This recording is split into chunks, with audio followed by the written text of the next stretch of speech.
For years, the Amex Platinum has been the card that defined premium travel. The airport lounge pass, the status symbol, the card you pulled out to feel like you'd made it. But what if it's not really a travel card anymore? What if it's become something entirely different? More like a membership club with perks that have less to do with flights and more to do with lifestyle. Well, today, I'm joined by Nick Serati, co-founder of Thrifty Traveler, to break down how Amex has completely reshaped the Platinum Card. From its $8.95 annual fee and laundry list of lifestyle credits to the psychology behind why people still want it. Now, this isn't a full breakdown and review of all of the changes with the refresh. We'll talk about who the Platinum is really for, how banks are shifting towards membership models, and whether cards like the Sapphire Reserve, Citi Strata Elite, and Venture X can still hold their own for travelers who actually care about value. If you've ever wondered whether you're paying for points or just paying for prestige, this is the conversation that you'll want to hear.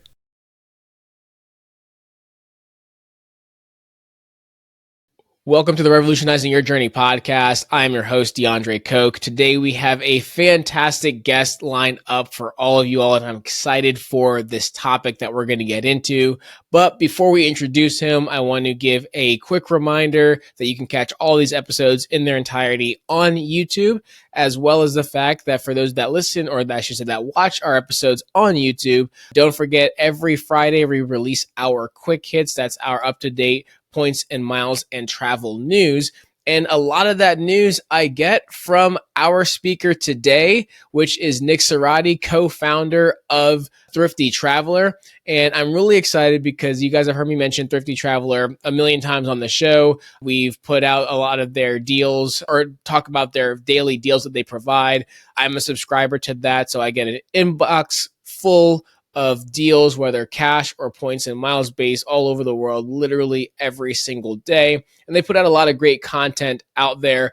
And I thought it'd be fantastic to have them on the show for more of elevated conversation around points and miles. And we always have fantastic guests who talk through their stories, their travels, destinations. I share my personal stories, but we're going to have a really in-depth conversation today with Nick. So Nick, welcome to the show. Thanks for having me on, DeAndre. I'm looking forward to chatting about all the crazy changes in the premium card landscape today. So looking forward to it. Absolutely, Nick. I am as well. Before we jump into talking through this wild 2025 that we've experienced when it comes to points and miles and card changes, can you tell us a little bit about yourself as far as where do you live and how did you get into the points and miles world and through that getting into starting Thrifty Traveler? Yeah, so I am located in Minneapolis, Minnesota. I actually grew up in Fargo, North Dakota, which is really where Thrifty Traveler got its start. Jared Kamrowski, our founder, and I went to college together at the University of North Dakota. And right after we graduated, we were living together at the time, and both of us were traveling quite a bit for work. Staying in a lot of hotels, flying on the company's dime. But at the time, really getting familiar and acquainted with all these loyalty programs. And it was right around that time that I think the Chase Sapphire Preferred originally launched. This is 2010, 2011. So that was really my first travel card. Opened the card, got the bonus, and it kind of opened my eyes in terms of what is possible with points and miles. So that is, really how we got our start is we started doing this, and friends and family started asking both of us, like, how are you guys traveling like this, right out of college and doing this? And I think at the time, points and miles was still kind of in the weird corners of the internet. It wasn't on, Instagram and TikTok and all the places that it is now. And I think it's become a little bit more mainstream. But Jared's wife, Erica, I think this is around 2015, she was like, you need to start a website. So we were answering a lot of questions and trying to help people kind of on a one-off basis. And so 2015, I think it was early April that Jared launched the website. I was involved a little bit on the back end, and then I started writing for the website in early 2016.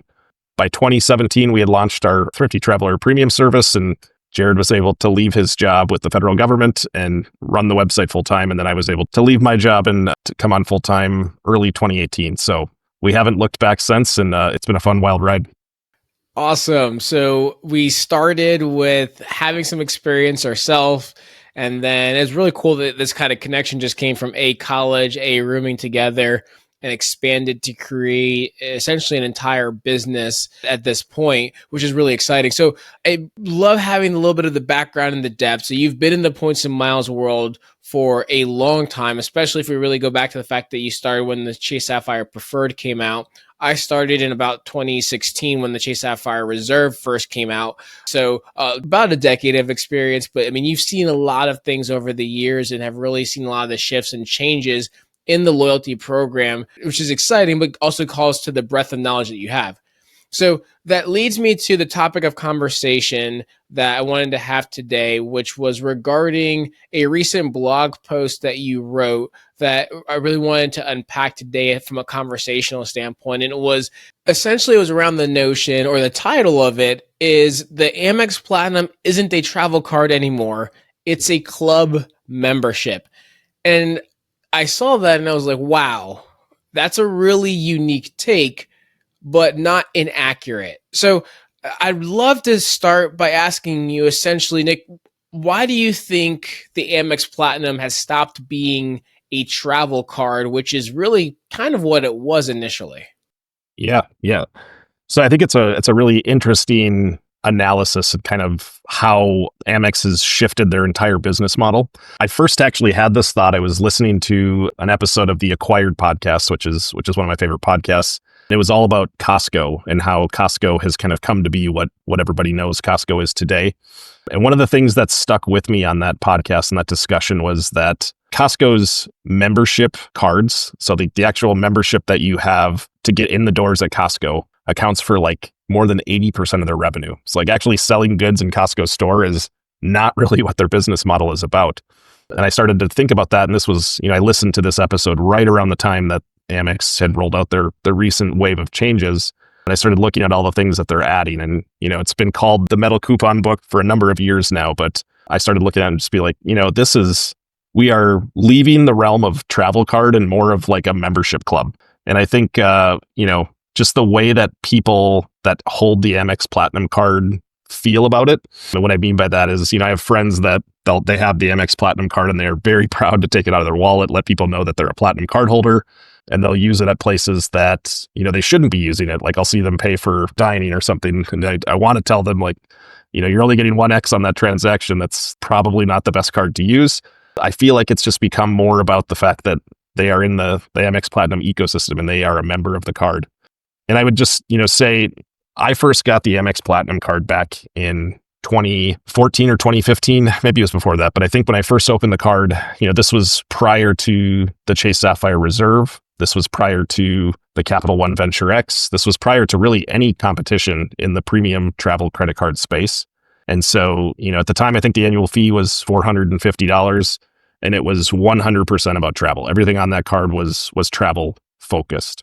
They updated the card, I think in 2017, increased the annual fee up to $550 and added a few non-travel benefits. So this was kind of where we first started seeing Amex starting to make this shift. I think they added the Saks Fifth Avenue credit at this time. And then about 4 years later in 2021, they jumped the annual fee up to $695, added a bunch more stuff, not really related to travel, other than I think the Clear credit was one of the additions they made at that time. And then this latest round of updates was a lot of stuff that, again, not really related to travel. So it's been a really interesting card to follow and just kind of see how Amex is viewing their own business. We tune into Amex's earnings calls pretty much every quarter just to listen to what they have to say, because it's a lot of discussion about kind of the business of their card products, and it's a lot of overlap with what we cover at Thrifty Traveler. And it's just been kind of an interesting trend or journey to follow is in terms of who they're marketing for this card now and how it's kind of positioned in the market. Yeah, that's really interesting because when I think back to my early days as a financial advisor and building the practice, there was a lot of pride and prestige in slapping down this heavy metal card. And I know you said that you still have friends that they're really proud to be in the Amex Platinum Club. And I get that. I feel like it's a lot less the prestige has kind of watered down a little bit over the years versus years ago, even before I even had one. If you were at a restaurant, someone would go, I got it. And there's a little bit of a showmanship with the fact that they're using the Amex Platinum card, which I think is still to this day kind of at the level of, I have a black card. That still has that level of prestige. But back 10 years ago, 15 years ago, the Platinum card had almost the same level of appeal or prestige as the black card did. Obviously not on the same level, but still, you didn't really see it as often.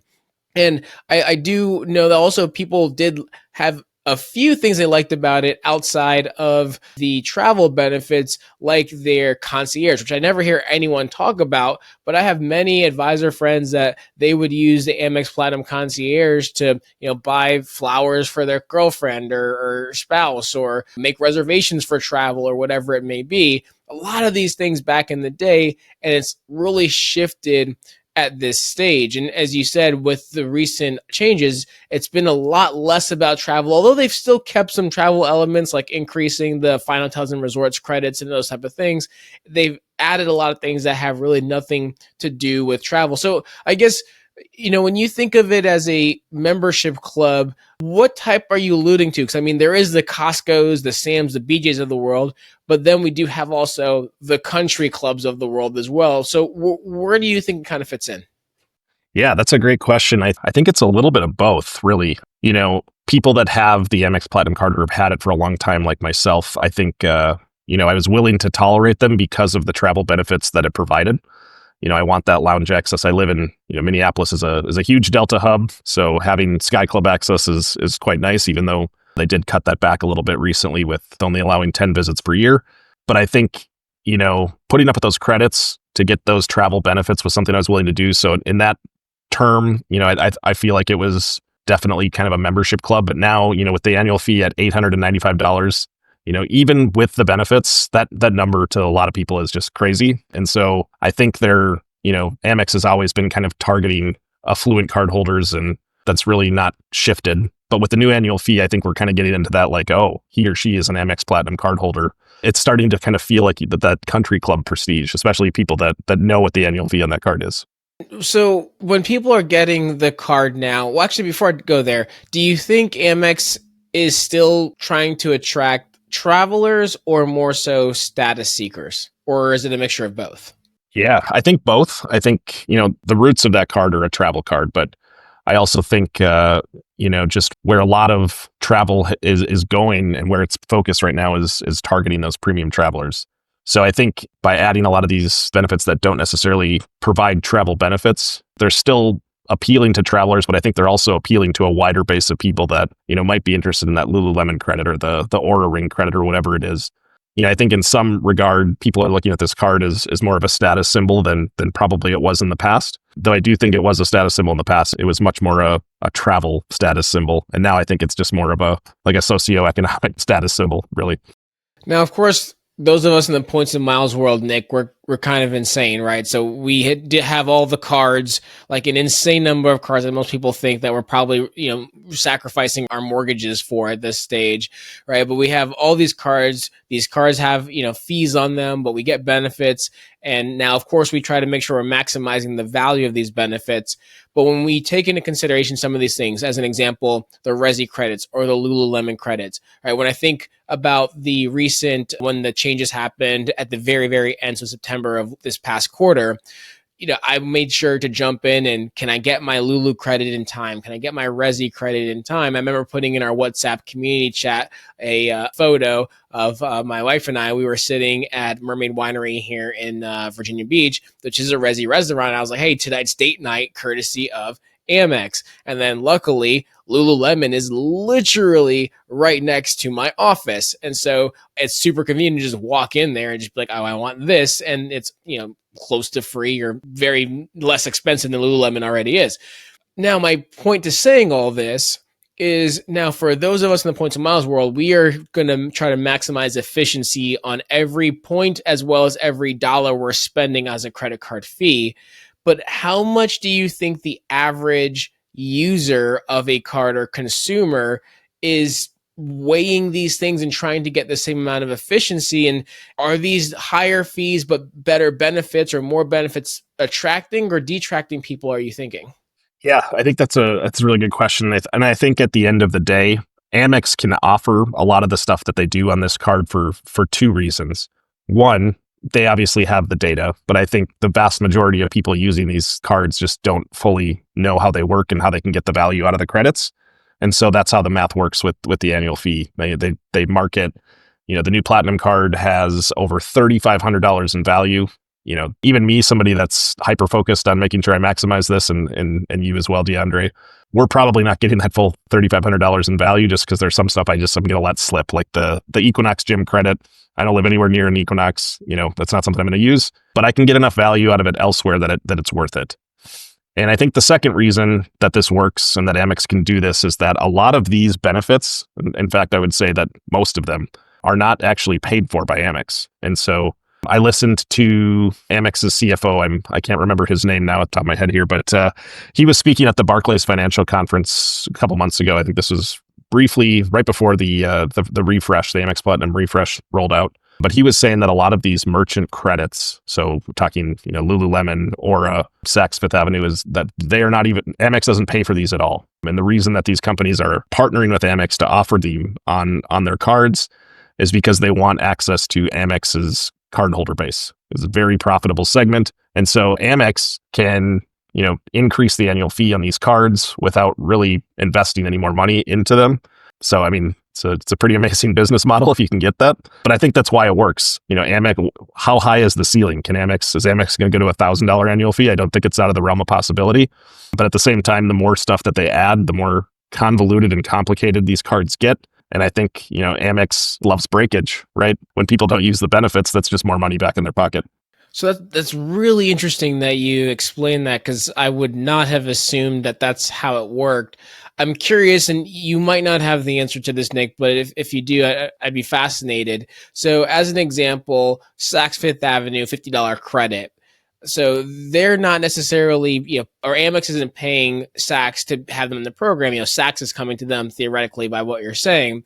So I go to Saks, I go ahead and I buy something for $100. I get the $50 credit. Is that being paid? Did Saks pay Amex to then reduce my credit, or is Amex still technically paying that $50? Do you know how that works? Where does the money for the credit actually come from by chance? I don't know mechanically how that works, but yeah, I didn't necessarily know that until I heard Amex's CFO talking about this at the Barclays conference. But he didn't necessarily mention the specific merchants, which ones are being fully funded and which ones are being partially funded. But I have to imagine that there's some, Amex may send them the bill at the end of the year or something of like, this is how many credits were redeemed, and they're going to pay that. I don't know exactly how it works, like I said, but what I do know is that Amex really isn't having to pay to add those benefits to their cards. And I completely get that, because of course, they're not going to completely give away all the secrets of how they're doing everything. It just was really interesting to think about, but it does make sense also because probably the majority of consumers who are getting this card and are not in the points and miles space, and they're just getting this card because of the prestige, they've heard good things about it, et cetera, et cetera. If they're going to use their Lulu credit or their Saks credit or whatever it may be, they're probably not trying to perfectly line up a $50 rebate or a $75 rebate. They're going to go to Lulu and buy $200 and feel like they got a huge win because it only cost them $125. Lulu's still, they're making their money on their end as well. So I do see where that makes sense. So let me ask you this. Do you think, Nick, that people are still chasing value or more buying into the prestige at this point with cards like this? Yeah, I think there's really like two segments of people, right? I think the points and miles obsessed people that, understand the value that the points that this card can earn, they're really trying to maximize the value of it. And to your point, Saks Fifth Avenue, finding something there to buy for $50 is not necessarily the easiest thing. And so, a lot of people look at it like, oh, it's a $50 coupon, or Lululemon, same thing with the $75 credit. So I think, you have people that are status seeking to hold the card for sure. And then I think you have, the points and miles people that are looking at this and saying like, all right, what can I buy at Lululemon that's going to be the least amount of money out of my pocket? Is there something that's like $78, so I'm paying $3 or something like that? Yeah. So, I mean, I think at the end of the day, you really have a few different pockets of people, really the points and miles people that, are willing to put in the work to make the annual fee number work. And then the people that are just holding the card because they're part of a club, they're part of something that has some prestige, and, it's not necessarily all that big of a deal if they let some of these credits drop. I know a lot of people in my life that hold this card and have no idea how the benefits work, and they're just finding out about the larger annual fee, and they don't know anything about what's going on. And to me, I'm just kind of scratching my head, like, how can you hold a card that even before the new annual fee of $8.95, you're paying $6.95, and you don't even know really what it does for you. So I think there's a large segment of people that probably don't even really know why they hold the platinum card. Hey everyone, quick break from the episode. If you're enjoying the show, make sure you're subscribed on whatever platform you're listening on so you never miss an episode. And if you've gotten any value so far, it would mean the world if you left a quick rating or review. It helps more people discover the show and keeps us motivated to keep creating great content. Also, if you're feeling stuck or want help with points and miles, whether it's picking your first card, planning a big redemption, or even having someone book it all for you, we've got you covered. There's a link in the show notes to schedule a free points and miles consultation. Just fill out a quick questionnaire, tell us your goals, and we'll take it from there. And don't forget, our newsletter and private Facebook group are great ways to stay on top of breaking news, updated card offers, and tips that don't always make it into the podcast. You'll find those links in the show notes as well. Now, back to the episode. So I want to pivot away from Amex, but before we do that, when you think through the business card and the personal card, and okay, we're paying these fees, and yes, it's possible to extrapolate value, and yes, Amex can also just keep throwing cards at us with the no lifetime language, which is very hard to decline when they're like, oh, just spend this and 200,000 more Amex points. Like, it's a draw in for sure. And again, we're in a different realm. We're a little crazy about it, but we make it work. Do you think for someone that may not be as ingrained with points and miles as we are, and the systematic, like getting new cards, getting business cards, getting the no lifetime language, and just stacking card upon card upon card, which is I say easier way, of course, to rack up Amex points, but someone really early, this is their first Points and Miles podcast ever they're listening to, which I apologize if it is, because I know this is a lot deeper than a beginner level kind of conversation, but bear with me here. My point is to kind of all of that and saying all of that is, do you think that someone should be looking at backing away or backing down from these ultra premium cards, especially like the Amex Platinum, the Business Platinum, and looking more at the gold or the green or the blue? Should we be looking elsewhere while there is this membership club like we've talked about? Should we, or should some people start looking elsewhere at this stage?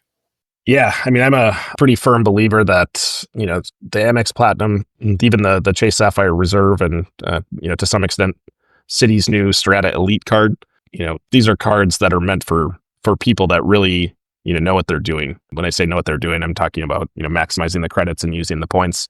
And I say that because, you can still get a very solid welcome offer on the Amex Gold or even the Chase Sapphire Preferred. Those cards have way smaller annual fees. They're much easier to kind of wrap your arms around how to get value out of them. So I think if people are, just starting out, I do not think that the Platinum, especially today, is a starter card. I think, like I said at the top of the show here, the Sapphire Preferred is a great entry point. There's, maybe that $150 hotel credit that you need to make sure you use. But other than that, it's really just about, earning more on dining and travel and then redeeming points. I think really interestingly, I've been covering the card space for a long time, and Amex's recent refresh of the Platinum card, I can't think of another time where the refresh has been like almost nothing about the welcome offer, right? They advertise the as high as 175,000 points, but that's been around for quite a while now. And so, really what Amex was offering was nothing to do with the better welcome offer. It was all the other stuff that comes with the card. And so in some degree, I feel like the Platinum card is becoming less about the points that it earns, which you and I both know it's, that's a really important part of the card, and membership rewards points are extremely valuable. But Amex is selling all the other stuff on the card, and it's becoming less about, the points that it earns. And I think that's also a big reason why Amex didn't change any of the earning rates on the Platinum card. as you're well aware, the Platinum card earns 5x on airlines and hotels booked directly with Amex Travel. But then outside of that, it's 1x everywhere. So it's just really not a good everyday spending card.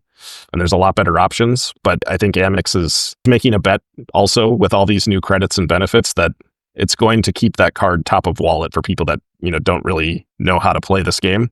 And by keeping it top of wallet, they're going to keep spending on the Platinum card. And that's exactly what they want. But, that's a long-winded way of saying there are much better cards for people that are not going to be deep into this and don't want to hold 4, 5, 6 or more credit cards. I just don't think the Platinum card's a great option for that crowd. No, that makes perfect sense. And one of the things that you mentioned made me think that I didn't really think through the fact that, yes, they didn't really change the welcome offer on the personal card, or really, even on the business card, there's some adjustments. One thing I will mention that I do think was fantastic from an earning option standpoint is the business card hitting that 2x multiplier instead of 1.5x on the 5K spend. And while that likely doesn't affect a lot of people, even most of the business card users, because most people aren't just dropping, 5, 10K that often on their business platinum card relative to their normal everyday spend, I will say where that has come in handy, and I know that our community, our listeners have been super excited about, is all the things we talk about for our business owners on how they can use their credit cards for payroll on a platform called Zil Money. And what's great about that is if you have a business, your payroll is going to be north of 5K. We have some people in our chat that talk about their 50K payroll per cycle or more.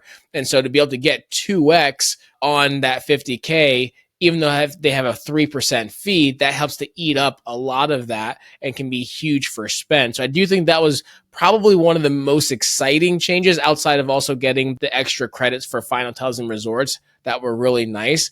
So there were some great things, but again, I think overarching, I would agree with you that this card is not for everybody unless you really, really know how to maximize the value out of it. And then perhaps it may make sense to even still have an exit strategy after you do that, if you would agree. Yeah, I absolutely agree. That's a great call out on the multiplier on the business platinum card. And then also, like you said, the fine hotels and resorts credit. I've been a long time business platinum card holder, and that's always kind of driven me nuts that they didn't get anything on the hotel side. So I was glad to see them make that shift there as well. But yeah, I would totally agree. This card is really about, if you're going to get it, you got to have a plan to use it and make sure you know what you're doing with it. I will say, even though I've been in this game for a while, right, we all still make mistakes. The most annoying one that I've probably made once every other year is that I will be thinking that, oh man, I got to use my business card, fine hotels and resort benefit before, the semi-monthly ends or before the year ends or whatever it may be. And I'll book something, I'll charge it, December, like kind of frantically, not even thinking. And then 3 weeks will go by, like, man, how come I haven't gotten my credit yet on this business platinum card? And then I was like, oh my gosh, why did I use my business platinum card? I didn't even need to do this. So yes, I'm also glad for the single fact that every other year I just happen to forget that the business platinum didn't get it. And now it makes my life much simpler. So for the listeners out there, again, I mentioned this before, I still make mistakes when it comes to points and miles. We all make mistakes. It's not perfect. There's a reason why it's a game and a strategy and all the things. But yes, so Nick, I want to transition a little bit because you've already covered a little bit about this, but I just want to highlight in broad form again. Do you feel like the Sapphire Reserve and the Strata Elite are basically kind of in the same boat from being more of a membership, more of a club versus travel cards? Or would you say one of them, maybe the Sapphire or maybe the Strata Elite, is still a traveler's card? What would you say to that? Yeah, I think there's no question that Citi and Chase are looking at what Amex is doing and trying to kind of mirror the success that they're having with that card.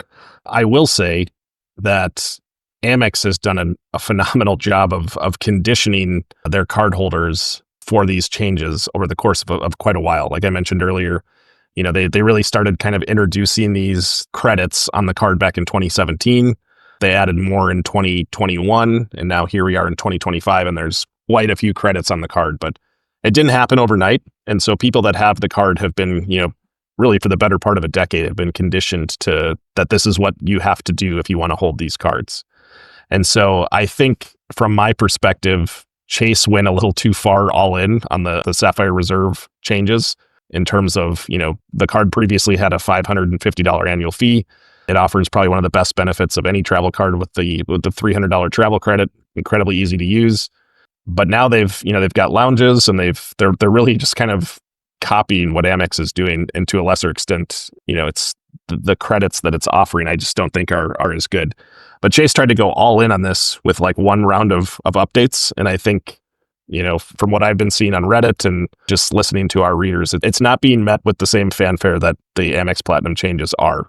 And then I would say Citi is definitely trying to head this direction. I think the Strata Elite is actually a pretty good product. I was a little unsure about it. I opened the card probably 3 to 4 weeks ago now, and I've been pleasantly surprised. I think it's got some good stuff on it, and I think it's much easier to use than the Platinum. Of course, it comes at a lower annual fee, but I think the Amex Platinum really stands in a league of its own of prestige of the travel card. And Chase and Citi are trying to get there, but I think they're just a long ways behind.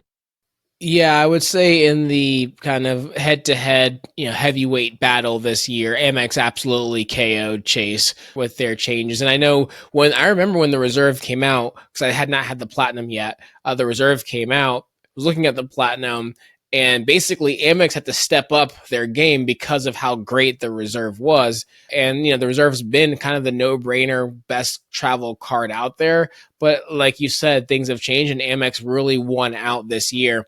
I'm curious, I know this wasn't kind of part of our discussion that we're planning on, but I wanted to ask you about the Strata Elite. Since you mentioned that it's been pleasantly surprising to use, can you point out just a couple of the things that you're really loving about it that maybe you weren't expecting to, or that's just been great in general over the last 3 to 4 weeks that you had the card?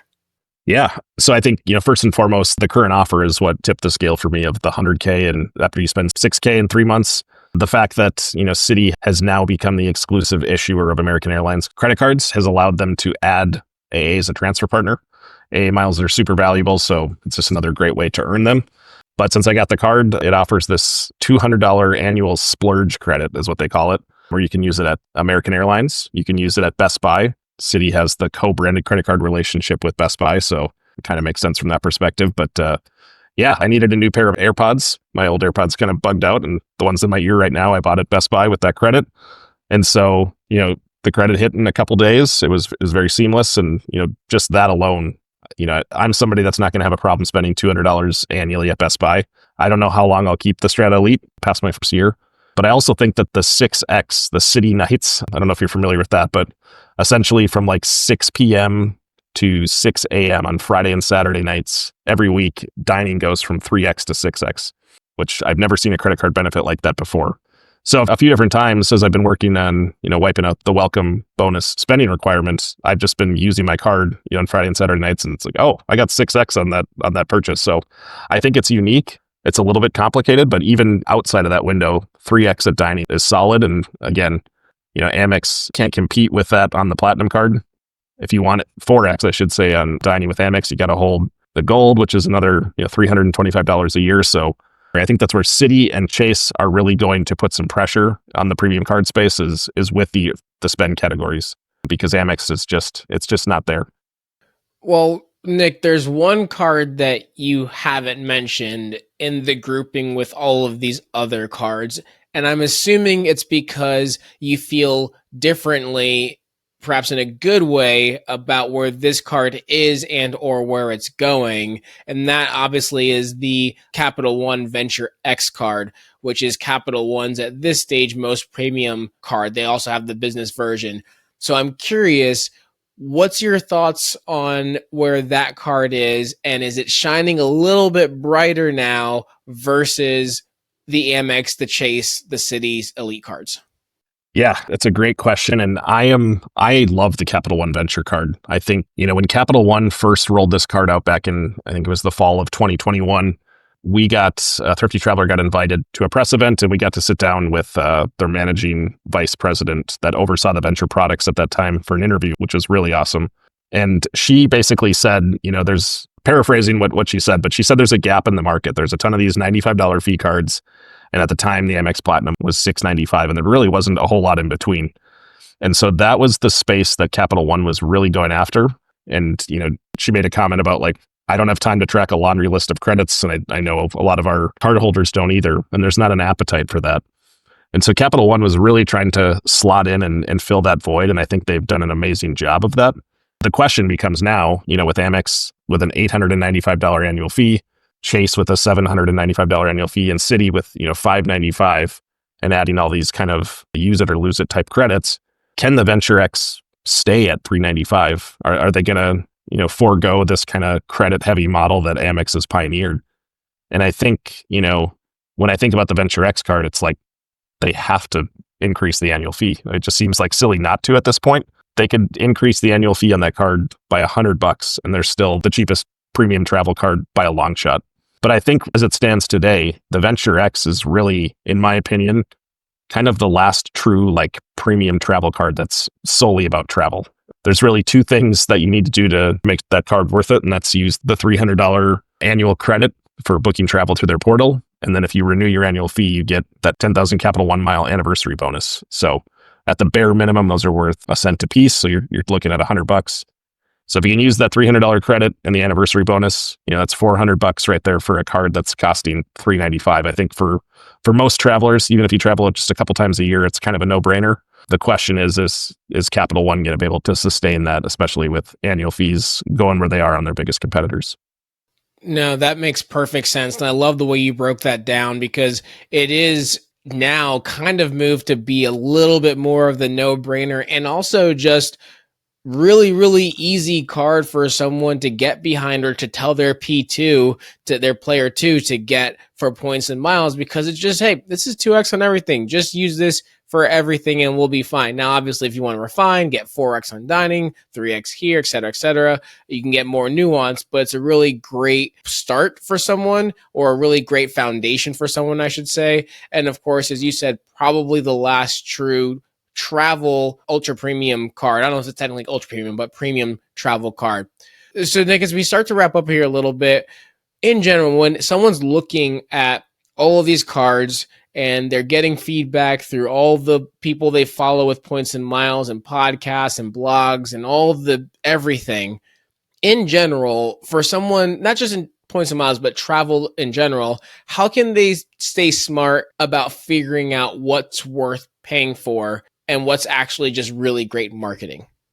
Yeah, that's a great question. And I think a lot of this is just going to boil down to you really need to understand your own travel habits and the things that are personally valuable to you. And I say that because, I live in a Delta hub. So the city transfer to AA probably doesn't move the needle for a lot of people that are in my life. So, earning a ton of city points is probably not something that they're super interested in. On the flip side of that, having an Amex card that you can transfer to Sky Miles, even though it's not always the best deal to do that, that's probably more valuable for a lot of people that live in a Delta hub or fly Delta often. So I think when you're looking at a lot of these cards, you really just have to just understand what's valuable to you. Are you somebody that wants to play the game of maximizing every dollar you spend and making sure that you have a solid dining card, or a solid card that's going to earn 3x on travel or whatever it is? Or are you somebody that just wants a good travel card that's going to have lounge access and some good premium travel protections and earn 2x everywhere and not really worry about having to play the maximization game? The Venture X is a great option. My wife, my P2, she's been doing this for a long time alongside me, and she hates the having to use all the different cards at different places. So I've kind of just made the decision of, she's an authorized user on the Venture X card, and she uses it everywhere. And I know I'm getting at least 2x on pretty much everything she's going to spend on. And I think things like that probably aren't going to be in the blogosphere or on podcasts when people are talking about, using these cards and using these points. You really just need to weigh what's important to you. And the answer is going to be different for everybody. Perfect. Well said. Love the explanation there. Nick, it's been an absolute pleasure having you on this show today. As I mentioned at the beginning, I talk about Thrifty Traveler pretty much all the time. And so I will make a plug, because it's linked in the show notes every single episode that we do, for your premium, Thrifty Traveler Premium, which you do have the free version as well, which we'll find, or we'll send your email, I should say, points deals and cash deals every single day. But the premium version, which we keep our affiliate link for in all the show notes, does give you a wave more of info, as well as the unicorn fares that you guys will literally text about. So I'm actually curious, since I have you, like who's searching for this and then sending the text out? Is there a team there? Is it like how do you guys find, because the unicorn fairs, for those that don't know, it's literally a text message that says, hey, this either mistake fare or just almost typically impossible, like think Etihad the Residence or whatever it may be, is available on these dates, basically Hunger Games style, go for it. So I'm really curious, since I have you on the show, how do you guys find these type of things? Yeah, and we find them in lots of different ways. We have a team of people that are literally searching for both cash and award deals like all day. And that's what they do. And it's really fun when we're in the office, when we're in the Thrifty Traveler office and we find one of these things. And, our team of people here are obsessed travelers, just like probably everybody listening to the show. And it gets a little wild and it's fun. And we're trying to book it ourselves while we're trying to get the deal together to send out. And, the text messaging thing is something we've added in the last couple of years. And I think a lot of people love that because it kind of gives them a warning of like, hey, this is coming very shortly. I need to be ready to book something. But yeah, we have people that just really know these award programs in and out that are looking for them, day in and day out. And we always tell people like, you can absolutely find, points and miles of availability on your own, but I'm quite confident that nobody is covering the depth and breadth of searches that we are. And we try to do a lot of the heavy lifting for our members. And that's what people love about it. Absolutely. Well, it's a fantastic service. Again, I subscribe to it. The link for it is in our show notes with the promo code. I think there's a little bit of a discount there as well. I won't quote all out for now because I don't remember what the metrics or the numbers are, but it's a fantastic service. It's very inexpensive as well. I know you guys recently added the hotel service in also. So wanted to plug all that for Thrifty Traveler, but before we wrap up, wanted to ask you if there's anything else the listeners should know about that you guys do or that exists, or how they can connect and follow with you directly, if that makes sense too. Yeah. So with all, the topical to the show today, with all the changes and all these new benefits on all the premium travel cards, we just kept hearing more and more from listeners of like, this is becoming really difficult to track. Like, how do I keep track of all these benefits and make sure I'm using them? And so we have been hard at work over the last month building a tracking tool that we have. I think we're rolling out the second version of that today, which is a really in-depth spreadsheet that allows you to track pretty much all of the travel rewards credit cards. So you get the file, you can select which cards you have, you can even track for a P2, and it will, show you when you have a credit about to expire. But it's like kind of changed my life. It's solved a pain point of mine that I've had for a lot of years of just keeping on top of all these travel credits. So I'll have DeAndre link that down in the show notes. It's a free tool. You can get it and download the tool. But yeah, in terms of where else to follow us, we're at Thrifty Traveler on Instagram. We have the Thrifty Traveler podcast, which DeAndre, I know you're familiar with, and we got that show started up in March of this year. It's been really fun. We drop episodes every Thursday morning, so check us out there, and appreciate all your support, DeAndre, and thanks for having me on the show. Absolutely, Nick. It's been an absolute pleasure. And about that tool, I do want to clarify as well. It's not an app per se. So it is an offline, doesn't use your data, kind of old school, but in a good way, tool to use, correct? That is absolutely correct. Yeah.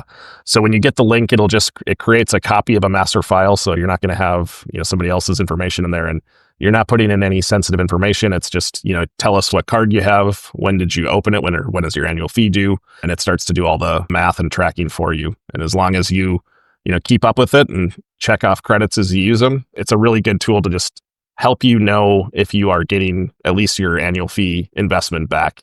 So we've had a lot of really positive feedback on the tool, and we're continuing to update and make it better. Awesome. Nick, before we wrap this up, 2 last questions I'd like to ask every single guest. The first, very simply, is I know you've been in the world of points and miles for a very long time. Who else or who next should we have on the show? That's a great question. I don't know if you're familiar with Max Miles Points, but Max is on Instagram at Max Miles Points. I love his content. I think he's an amazing video creator. Max actually, way before he started his Instagram account, did a lot of freelance video and Instagram work for Thrifty Traveler before he went off on his own. So Max is a great follow. We had him on our podcast a number of months ago now, and it was a fun interview. So get Max if you can. Awesome. We'll reach out. I do follow him on Instagram. His video editing skills are superb. So that makes a lot of sense why you would say that. Nick, any final thoughts before we wrap this one up? Thanks for having me on the show, and happy travels to everybody listening. Absolutely. Thank you so much for being on the show. It's been an absolute blast. And for the listeners out there, if you haven't already, make sure to take advantage of Thrifty Traveler Premium, follow their blog. They have a lot of great content, their podcast as well. And if you enjoyed this episode today, you know all the things to do. Follow us on social media, sign up for our newsletter, join our WhatsApp community, which the link to that is either through our newsletter, the intro email that you get, or through our Facebook group. Tell a friend, leave a like, a rating, and subscribe on whatever platform that you find this at as well. And with that, we will wrap this one up and we will catch you on the next episode. Take care, everybody.